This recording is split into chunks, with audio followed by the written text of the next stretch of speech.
ndiri mutadzi, Jesu akandifira, wakafa kuti ini ndichagara kudenga, sena wani pamuti, ndinopona na Jesu, harudoro rwa Jesu, runopinda pamsoro, runotama senyanza, runogara narini, rudo rwakandiona, apo ndiri kusada, kana ndiri mutadzi, ndiri kumuda Jesu, kuda kwangu aziwa, zvene urombo wangu, neupenyu nemoyo, Jesu anochengeta, neupenyu nemoyo, Jesu anochengeta, neupenyu nemoyo, Jesu anochengeta.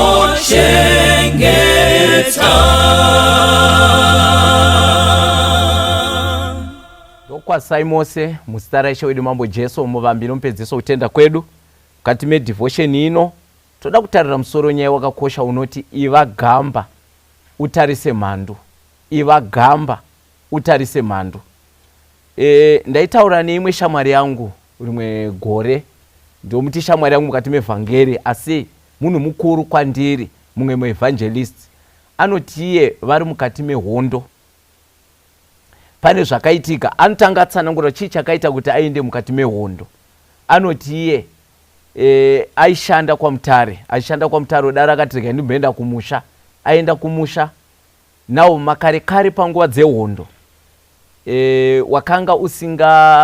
vakanga vasingade kuona vanhu vari kubva kumaguta, wainzizvo uri mutengesi kana kuti une zvawaizoongorora.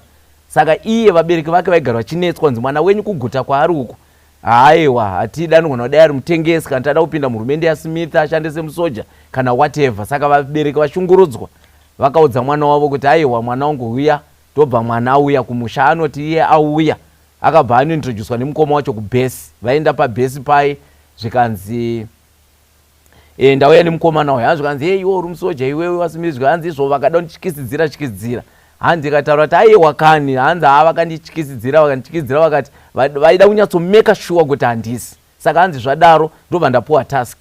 Zvikanzi enda tanzwa kuti masoja aonekwa samwe uko, enda unotarisa kuti vangani vane maovhaovha emuhomwe, vane machine gun, vane maovhaovha ekumusana and so on. Handi akapuwa task yekunotarisa vanhu ivavo. Chikonzero ndo vaipa information yekuti izvo ndege dzehondo dziuye. Saka makomrades vaitya ndege zvakanyanya, because ini hondo yakarwiwa ndiri mwana mudiki, panga pakuenda nopera hondo nandiri chikomana, nokuti hondo yakapera ndaane 10 years. Now muchindo yachitsanangura anoti iye akabva aenda kusango kwekwe, ndobva anotarisa bvaona bhutsu, bvaaronda, bvaona kuti ava vari papawo, ndobva aenda sespy. Hanzi ndatora ndine demo rangu da kutema huni, hanzi vandatanga kutarisa, hanzi vandaona kuti zveshu avo vakagara paruwara apavo, hanzi vanda kutemera huni kudhuze neikoko, ndichitaimira kuona kuti vane maovhaovha ekumusana vangani, vane maovhaovha emuhomwe ane machine gun, hanzi vandakwanisa kuidentify 4 vacho. Saka ndaidentify kudaro ndatema huni, ivo vatoya padhuze vaungana rutsvage panapa zviri kudodini, ndikati handiri kutema zvangu huni. Hanzi ndadaro, hanzi izvo ndichibva ndatoongorora kuti ane machine gun ane miro wakaita sei, ane ovhaovha yekumusana, ovhaovha yemuhomwe, ane ovhaovha yemaoko, hanzi zvese izvo ndaongorora. Hanzi bva vatondipa mabhibhi, zvikanzi aiwotoziva kuti augari kuno kureserva, complexion yako inoratidza kuti unoshanda mutaundi. Hanzi ndikati zveshuwa ndakauya kuno kulive. Saka hanzi zvadaro, hanzi ndichibva ndapuwa mabhifi, pandangosvika ndichaisa mugwenzi pandamhanya kubhesi pandanodza macomrades handikataurira ndikati vakomana vanhu voenda vaona zvikanzi vangani zvikanzi ndaona vane maovhaovha yemumaoko ekumusana neemuhomwe vanosvika iwo 3 then kozoti ane machine gun handovatsanangura nezvavakaita zvikanzi hanzi ndapuwa sadza ndadya vasvika kuye hanzi tasvika paipai hanzi takakambaira tichienda kudhuze nekwanga kuine macomrades kwekwe hanzi vatakambaira hanzi izvo tasvika hanzi tatira about 12 iye ari wechi13 murume uyu saka hanzi vano pamufurandi pakaiswa masnipers ana mupfura nhunzi vasingapotse nhunzi vaye ndo vakaendeswa pamberi bvavakambaira bvavaswedera kudhuze ndo bvavapa signal yekuti vasvika then ndobva hanzi bvapaita second group bvarasvika futi bvarakambaira bvavakoka pfuti dzavo vaswedera saka iye anga ari kumashure kwanga kuine macommanders kwakanga kuina komanda aizodaidzira nevamwe 4 saka hanzi vasvika ipapo hanzi haikona vakomana vaiva pasignal yekuti aiwa takoka pfuti tatora aim mhandu hatiipotsi saka hanzi vakatopuwa warning vakanzi anenge apotsa munhu tikupfuura iye because panoita disaster panapa saka hanzi chakandinetsa ndechekuti vakomana vango pasignal hanzi vakabva vanzi izvo on your marks get set go hanzi pangopiwa instruction pfuti kope vaparwa pfuti vanhu 4 vaivai vakanga vane information yekuinspire vane maovhaovha emuhomwe ekumusana nevakanga vane machine gun bvavarohwa vese bvavafa 12 vasara vane confusion havachaziva zvokuita vangoridza pfuti vachiridzira mumiti vachiridza hanzi ndakutotyika ndikati makomuridza asi kuridza inga vamwe vari kuridza hamba aiwa vaiziva kuti vanhu havane confusion hapana zvavari kuita saka hanzi izvo vamboridza for 10 minutes ndobva makomuridza azonzi fire handobva varova vanhu 12 vese gagagagagaga vese bva vadonha pasi hanzi bva vasumuka vakomana pamberi nehondo pamberi nekurwa vakunosvika vachikika vanhu andikati yuwe ndo inonzi hondo yacho iyi inzwa hama mudikanwe vanhu ava vakavarayirwa nekuti havana kuziva mhandu kuti inosvika nguvai saka mari dzatinei inoti Iva Gamba Utarise Mhandu ziva mhandu yako ndakambonzi nemumwe munhu kana uchienda kunovhima ziva type yemhuka dzinowanika musango rauri kunovhima otherwise haudzoke unogona kuenda nembwa imomi ine nyati Iva Gamba Utarise Mhandu ziva kuti mhandu yaunorwa nayo yakamira sei. 1 Peter 5 verse 8 inotiyo svinurai murinde muvengi wenyu diabolos unofamba seshumba inorira ichitsvaka waingaparadza. Bhaibheri riri kuti iro svinurai murinde. Vanhu vakanyorerwa mazwi aya vanga vasina kutsinzinya, vanga vakasvinura sezvawakaita izvo. Mukati memisha yakawanda Satani adhumanisa vanhu nekuda kwemaprofita enhema. Sekuru makutofungudza ndo mhandu yenyu vamuri kurwa navo vamakavhurira ziso, Satani chaiya muchamutarisa. Inzwa hama yangu, sekuru vakaromba havasi mhandu, chiri kuvashandisa ndo mhandu. Mbuya vakaita muroya havasi mhandu, chiri kuvashandisa anova Satani ndiye mhandu. Iva Gamba Utarise Mhandu, ziva mhandu yaunorwa nayo. Otherwise mumusha munorwa mukapesana, imi musingazivi kuti ari kukurwisanisai ndiani. Mukati memhuri chaimo munogona kurwa mukapesana, musingazivi kuti ari kukupesanisai ndiani. Iva Gamba Utarise Mhandu chaita kuti vanhu vakawanda vaite maproblems asiri kupera, vanoramba vachiiti ivo vakaenda paapo, vaenda kunobatsirwa, vaenda pabaniro, vaenda pachikomo icho, vaenda papi. Inzwa hama yangu, murume kana achinetsa mukati memba, achifurirwa nehanzvadzi yake, vanhu vatete vako, kuti izvo mukadzi iye pota uchimbomushungurudza, pota uchimbomurowa mampama, apota achikutya nekuti uri munhu wemurume, iwe usingazivi kuti tete ndo vari kufurira murume wako. Warohwa nemurume woenda kuna tete vari kufurira murume wako usingazivi, ukanoripota nyaya yako haibude nekuti waenda kune munhu ari kufurira murume wako, ari kukonzeresa maproblems. Saka vanhu wobva vari kuenda mumapani, mumakomo mapi, vachinotsvaka kubatsirwa nevanhu vakaromba, vanhu vakabva pasi pemvura, vanhu vanoita mashiripiti nekuda kwesimba raSatani. Havazive kuti kuroyiwa idepartment raSatani, kusaidi kwavari kuenda kunobatsirwa idepartment raSatani. Saka chinobuda hapana. Iva Gamba Utarise Mhandu. Saka hanzi svinurai murinde muvengi wenyu diabolos unofamba seshumba inorira ichitsvaka waingaparadze. Revelation 2 verse 13 inoti paunogara ndo pane chigaro cheushe chaSatani. Panyika yatiri ine ndo battlefield, tiri muhondo naSatani. Ngatizive kuti hondo yatiri kurwa naSatani inokurirwa bedzi kana tamira kurutivi rwaJesu akadzinga Satani kudenga, akamukurira pamuchinjikwa iye namadhimoni ake. Saka tiri kurwa nemhandu, a defeated foe. Saka Mwari wekudenga vatibatsire, Mwari wedenga vatitungamire. Iva Gamba Utarise Mhandu. John chapter 17 ngatinzwei kuti inoti kudii, verse 14 na 15. Ini ndakavapa shoko renyu, nyika ikavavenga, nekuti havazi venyika seni ndisi wenyika. Handinyengetereri kuti muvabvise panyika, asi kuti muvachengete pane wakaipa. Jesu anoti, Baba, ini ndakavapa shoko renyu vanhu ava, nyika yakabva yavavenga nekuda kweshoko. Kureva kuti shoko raMwari rinogona kukonzera kuti tiite vavengi vatisina kuvenga asi vakativenga, nekuti chiedza nerima hazviyanani. Zvikana Jesu ndakavapa shoko, nekuda kweshoko iroro nyika yakavavenga, but handivanyengetereri kuti muvabvise panyika pane mhandu dzavo, but ndinovanyengeterera kuti muvachengete vachifamba panyika inokuvadzwa. Hainzwanzwa mamudikanwa, Jesu akatinyengeterera kuti tifambe panyika yakateiwa mabhambu nezvimbambaira zvaSatani kuti tigone kukurira. Ndosaka David anzwisa language kuna Mapisarema 23 verse 4 anoti, kunyange ndikafamba nepamupata wemvuri werufu handitye chinhu, nekuti tsvimbo yenyu nemudonzo wenyu zvinondinyaradza. David akanzwisa kuti nyange ndakafamba nepakatewa zvimbambaira, but kana ruoko rwaMwari ruri pamusoro pangu handitye chinhu. Saka Jesu anoti ndovanyengeterera kuti panyika yavari pane vanhu vakaromba, panyika yavari pane vanhu vanozvitsinga, pane vanhu vane zvidhoma zvikwambo, pane vanhu vane mapowers, masatanic powers anofamba ida kupidigura motokari dzavanhu, kuti vanhu vari mumakombi imomo kana vari mumotokari kana mumabhazi vafe. But Jesu anoti, Baba, ndinovanyengeterera kuti muvachengete panyika iyoyo inokuvadzwa, nyika ine zvimbambaira zvaSatani.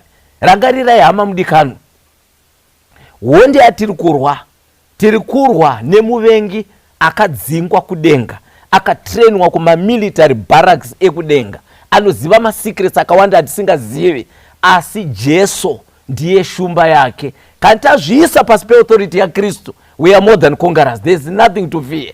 NaJesu tiri vakuriri. Paul achitaura kuna Romans 8 verse 31 anoti, kana Mwari achitirwira ndianiko achatirwisa? Kana Mwari ari kusaidi kwedu mukati mehondo iyi yekurwa naSatani, anoshinga kumira achirwa nesu ndiani? Kana Mwari achitirwira ndiani angashinga kumira achirwa nesu? Mwari wekudenga atibatsira tungamire, ngatizive kuti we are more than conquerors mukati mehondo iyi. Mwari wekudenga watiitire nyasha, Mwari wedenga watitungamire. John 14 verse 23 tofanira kuita sei kuti tive safe kumhandu? Iva Gamba Utarise Mhandu, safety yedu iri papi? Mukatarira John chapter 14 verse 23 inoti iyo, Jesu akapindura akati kwavari, kana munhu achindida achichengeta shoko rangu, naBaba vangu vachamuda, tichauya kwaari tikaita ugaro hwedu maari. Jesu anoti kana munhu achindida, Baba vangu ari kudenga vachamuda, inini naBaba tichauya togara mukati memunhu iye. Kureva kuti Jesu naBaba kana vakugara mauri, Satani haaswedere pedo newe, nekuti shumba dzake dzinenge dziri mauri. That's the only way inoita kuti Satani atityi. Iva Gamba Utarise Mhandu. Mukanzwa Bhaibheri ichiti pakupedzisira iva ine simba munashe nemusimba rake guru. Pauro anoti iva ine simba munashe kuna Ephesians chapter 6 verse 10 na 11. Pakupedzisira iva ine simba, but simba iri hamuna, rinowanika muna Kristu. Shongai nhumbi dzose, kwete dzimwe, dzose dzekurwa nadzo, kuti mugone kumira muchirwa namana wadhiabhurosi. Dzimwe nhumbi dzaunofanira kupfeka ndodzikutaurwa naJesu panapa, kuti kana wada shoko raMwari, wateerera, wagamuchira Jesu samuponesi, Jesu wamutora saishe wako, Baba vari kudenga naJesu vachauya ogara mauri. That means wapfeka chombo chehondo chinotyiwa naSatani. Satani haaswedere pedu. Rangarirai murume uye akanzi naJesu unonzani kuna Mark chapter 5. Saka ndonzi legion nekuti takawanda. MuRoman army a legion yaiconsista between 3000 to 5000 masoja. Kureva kuti ngirozi dzakapozesa munhu uyu dzaSatani dzaisvika a legion. Saka ndonzi legion nekuti takawanda. But fungai kuti ari ngirozi idzodzo dziri a legion dzakawanda sezvadziri, dzakadedera nekuchema vasangana naJesu, ishema yezotirwadzisa here nguva isati yakwana? Titendere hedu tokupikirai naMwari murege kutirwadzisa, titendere tipinde munguruvedzo. Madhimoni nekuwanda kwawo ari mathousands akadedera, Jesu akamira. So Satani haamiri. Kana uchida kutyisa Satani, mira naJesu. Koka Jesu ave mupenyu wako. Jesu ishumba inodederwa namadhimoni wose. Ende Satani unoziva kuti iye namadhimoni ake vachaparadzwa naJesu zvokusazovepo futi. izvo zvanozviziva. It's a fact. Mwari wekudenga atibatsire, Mwari wedenga atitungamire. Saka Jesu anoti kana mukada shoko rangu baba wangu achakudai, inini nababa tichauya togara mamuri. Hama mudikanu, koka Jesu nababa wayazogara mauri. Ko kana Jesu nababa mauri vasimo, Satan anotora advantage yakaita sei? Matthew chapter 12 verse 43 to 45. Verse 43. Zvino kana mweya wetsvina wabuda kumunhu, unopota panzvimbo dzisina mvura uchitsvaka zororo uchirishaiwa. Zvino unoti ndichadzokera kumba kwangu kwandakabuda, asi uchisvika unoiwana isina chiro, yakatsvairwa, yanatswa. Andi muri kupabata apo? Zvikanzi kana mweya wetsvina ukabudiswa, unonotsvaka pekugara. Wagamuchira Jesu samuponesi wabhabhatidzwa achisikwa achitsva, Jesu nababa vauya vagara mauri. Saka mweya wetsvina wabudiswa uyoyi, nekuti Jesu ndiye akugaramo, unonotsvaka pekugara uchishaiwa. Andimona, kana watsvaga kwese kwese uchishaya, unoita sei? Toenderera mberi.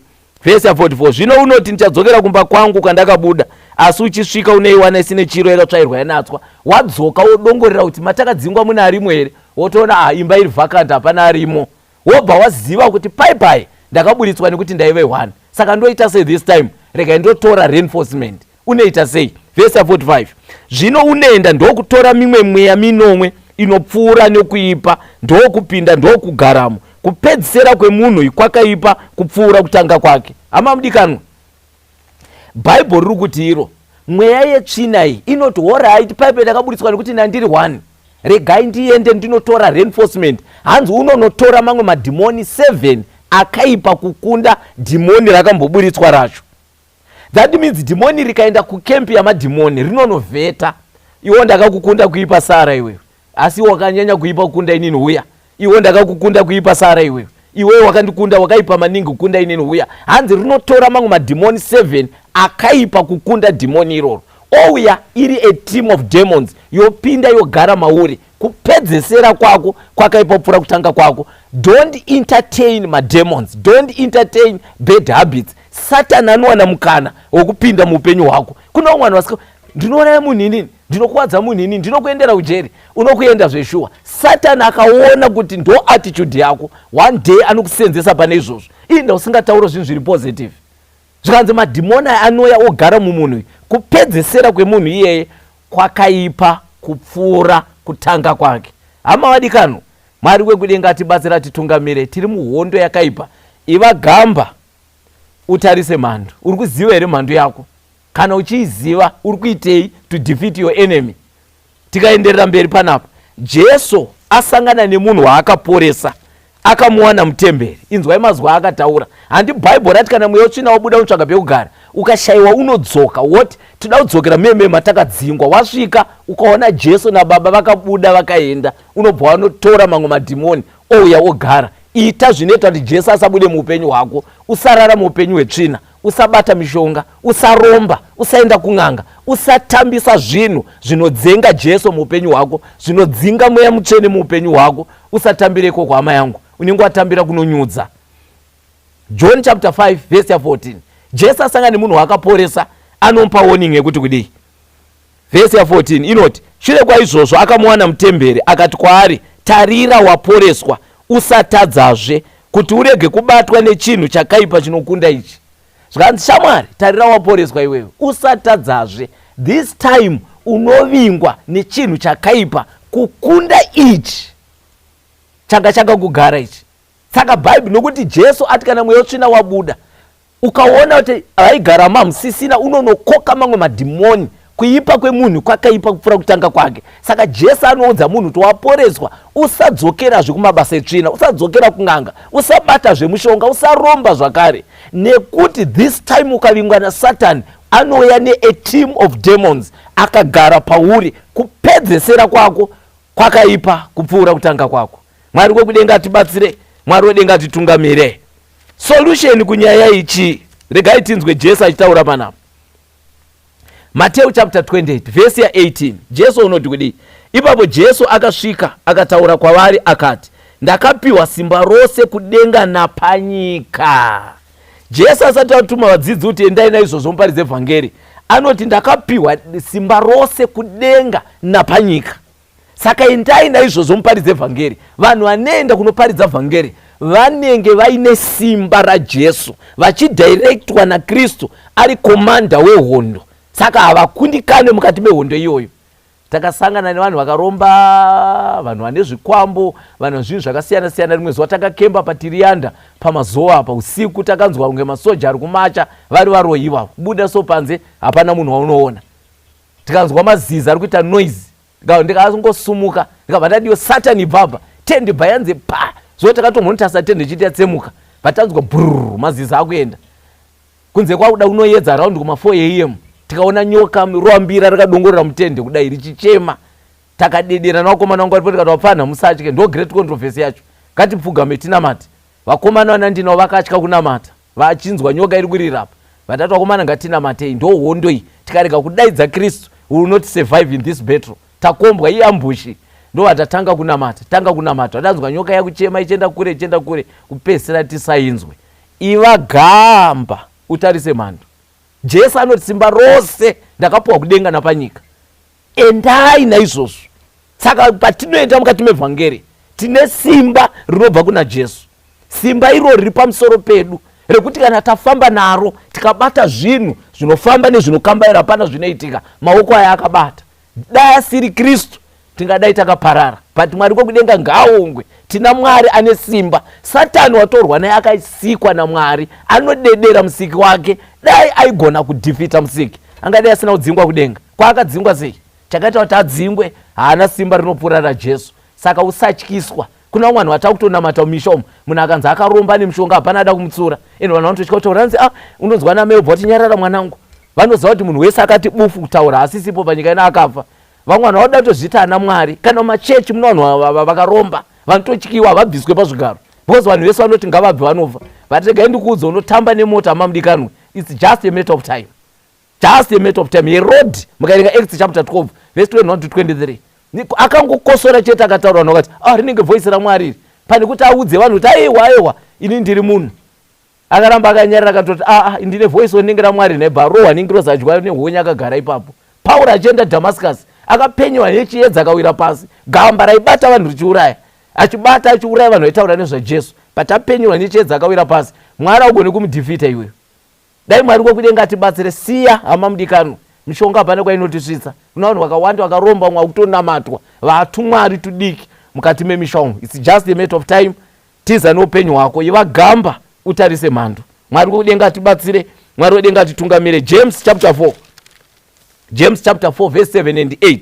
Verse 7 inoti, naizvozvo muzviise pasi paMwari, dzivisai dhiabhorosi agokutizai. Swederai kuna Mwari iye agoswedera kwamuri. Shambai maoko enyu imi vatadzi, natsai mwoyo yenyu imi vane mwoyo muviri. Hanzi naJames, dzivisai dhiabhorosi agokutizai. Zvikanzi anokutizai sei? Zvikanzi zviisei pasi paMwari. Zviri kureva kuti uri kuzviita submit under authority. Word rakashandiswa apa, it's submit mukaerenga muchirungu. It's more like a military term.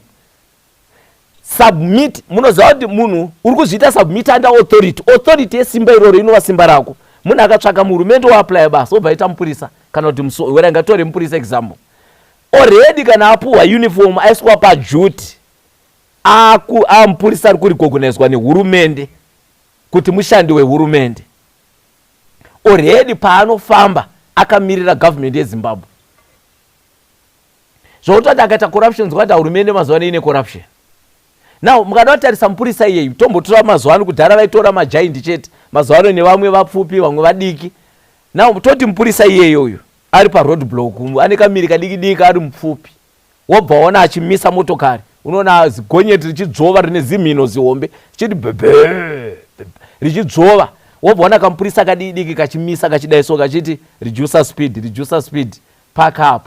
Unoona gonyeti riri kudhiraivwa nemonya richienda kunopakwa pasaidi so.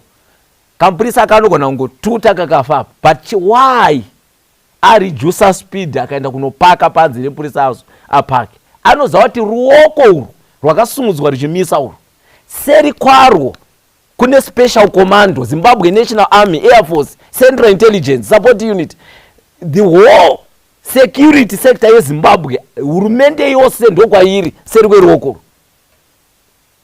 nekuti akaita defy authority yeruokoro aita defy authority yehurumende, saka hasurvive munhu iyeyo, saka ari kuremekedza hurumende. Saka ndiri kuti inini Jesu anoti iye ndakapiwa simba rose kudenga napanyika, endai naizvozvo muparidze vhangeri.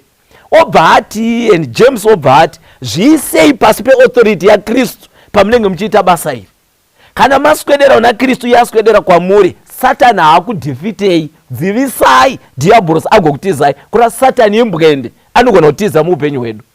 Anotitiza kana zvaita sei? Kana Jesu tamukoka akurarama muupenyu hwedu. Isu hatina simba rekudhifita Satani, but Jesu ane simba iroro. Kana tazviisa pasi peauthority yaKristu, Satani unodedera namadhimoni ake. Hama wadikani, Mwari udenga tibatsire. Tiri mukati megreat controversy. Iva Gamba Utarise Mhandu. Uri kuiziva here mhandu yako iwewe? Luke chapter 10 verse 19. Luke chapter 10 verse 19. I like this verse. Inotiyo, tarirai ndakakupai simba rekutsika pamusoro penyoka nezvinyavada napamusoro pesimba rose romuvengi, hakuna chinhu chingatongokukuvadzai. Jesu anotiye, tarirai ndakakupai simba rekutsika pamusoro penyoka nezvinyavada nepamusoro pesimba rose remuvengi, hakuna chinhu chingatongokukuvadzai. Jesu anoti tarirai ndakakupai simba. Simba iri toripiwa kana taita sei? Mukaerenga John chapter 1 verse 12 inoti vose vakamugamuchira wakavapa simba. Saka simba raSatani, sainzi dzake nezvese zvaanoita, Jesu ari kuti akatipa simba pamusoro paSatani nemaagents aanoshanda nawo, varoi, vakaromba, vanonzi vane mishonga yakaipisa zvikuru, vanonzi ava havatangwe ava. Jesu anoti tarirai ndakakupai simba rekutsika pamusoro penyoka nezvinyavada napamusoro pesimba rose romuvengi, hakuna chinhu chingatongokukuvadzai. Hama mudikanu, kana uchida kuti Satani akutye, daidza Jesu auye mukati muupenyu hwako. Kana uchida kuti vanhu vakaromba pamba penyu vatame, daidzai Jesu auye muupenyu hwenyu. Rimwe gore ndakadaidzwa kuchitungwisa uko, ndaenda neimwe shamwari yangu, tadaidzwa nevamwe mai vaigara pamba nabamunini wavo nemumwe munhu. Zvikanzi munhu waMwari upenyu hwanetsa. Kweindava vakavaka imba yakanaka in 8 roomed house, but wanga wagara pa next door. Vaiti vakagara pasofa iri vanetwa mukadzi, vakagara pasofa iri vaneta nge munhu ari mufiriji, vanotonhorwa kumerera kuita nge vapinda mucold room. Vakachinja vakagara rimwe sofa racho vaita nge munhu apinda muoven kudikitira kudaiso vachitsva. Vanga vasagara mumba mavo vakurara pa next door in 8 roomed house vakanga yasara. Ndikavata mai, Jesu anoti ndakakupai simba rekutsika pamusoro penyoka nezvinyavada napamusoro pesimba rose remuvengi. Musatiza pamba penyu, musatyiswa naSatani. Satani akadhivhitwa kare pamuchinjikwa, dzokai pamba penyu. Pavakauya tikati ngatinamatei, tichinamata takanzwa ngemasbestas ari kuvhurwa pamusoro pari kubuda zvinhu kuti kwam.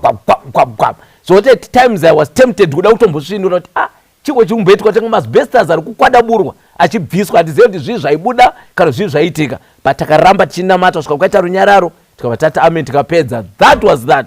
Hazvina kuzoitika futi pamusha waamai avo. Chikonzero chii?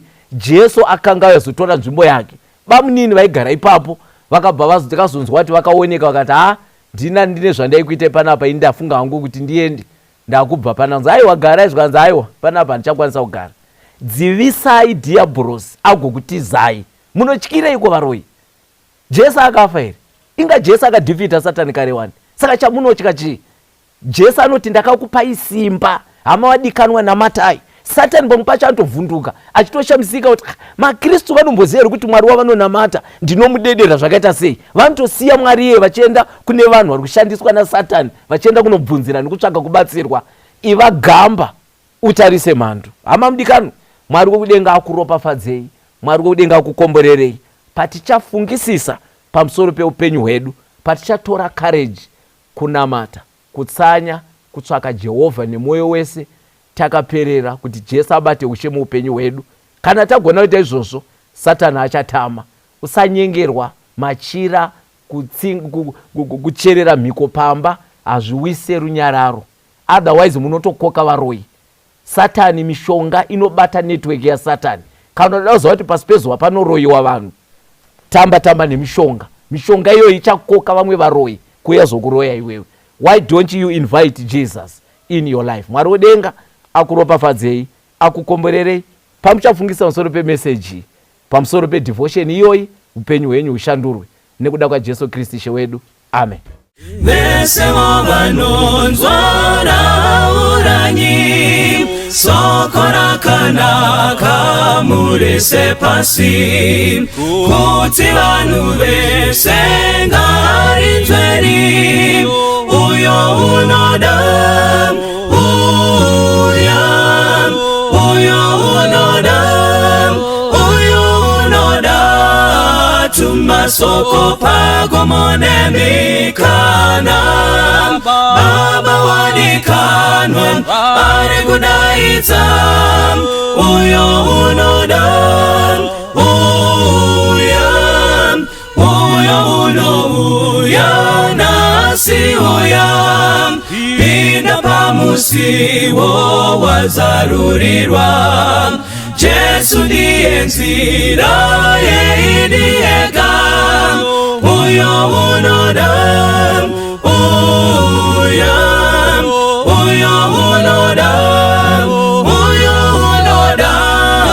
tuma soko pago monemikana, Baba wadikanwa ari kudaidza, uyo unoda, uyo unoda dawiraidi, uyo unoda tiwirange izwi, uyo unoda upenyu darini, uyo unoda, uyo unoda, tuma soko pago monemikana, Baba wadikanwa ari kudaidza, uyo unoda, uyo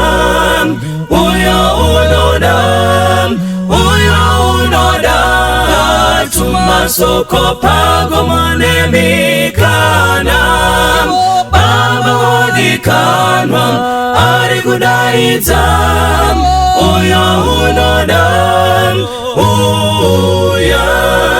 Baba wadikanwa ari kudaidza, uyo unoda, Baba wadikanwa ari kudaidza.